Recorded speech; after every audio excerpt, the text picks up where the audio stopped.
হলুদ লঙ্কা বাদাম পেঁয়াজ পড়বে যখন ভাতে, সবাই বলবে এটাই তো ভাত ভাজা হয়েছে।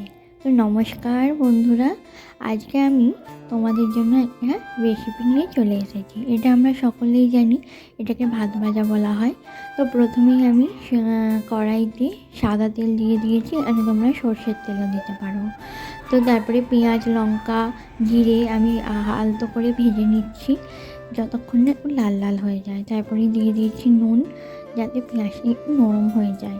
তারপরে দিয়ে দিয়েছি রসুনের কাঁচা গন্ধ যাওয়া পর্যন্ত আমি দিয়ে দিচ্ছি। তারপরে দিয়ে দিচ্ছি আবার একটু নুন এবং হলদি গুঁড়ো। এটাকে কষিয়ে আমি দিয়ে দিচ্ছি বাদাম আমার ভাজা ছিল, তাই জন্য আর ভাজিনি।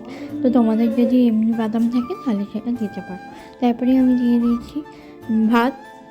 তো ভাতটা দিয়ে অনেকক্ষণ নাড়াচাড়া করার পর দেখতেই পাচ্ছ কালারটা কি সুন্দর চলে এসেছে। আর এখানে আমি ডিম দিইনি, তোমরা চাইলে ডিম দিতে পারো। তারপরে আমি লঙ্কা গুঁড়ো দিয়ে দিয়েছি। তো ভিডিওটি কেমন লাগলো, ভালো লাগলে লাইক কমেন্ট শেয়ার করো এবং সাবস্ক্রাইব করে আমার সাথে দেখো এইরকম আরও নতুন নতুন ভিডিও পেতে। টাটা।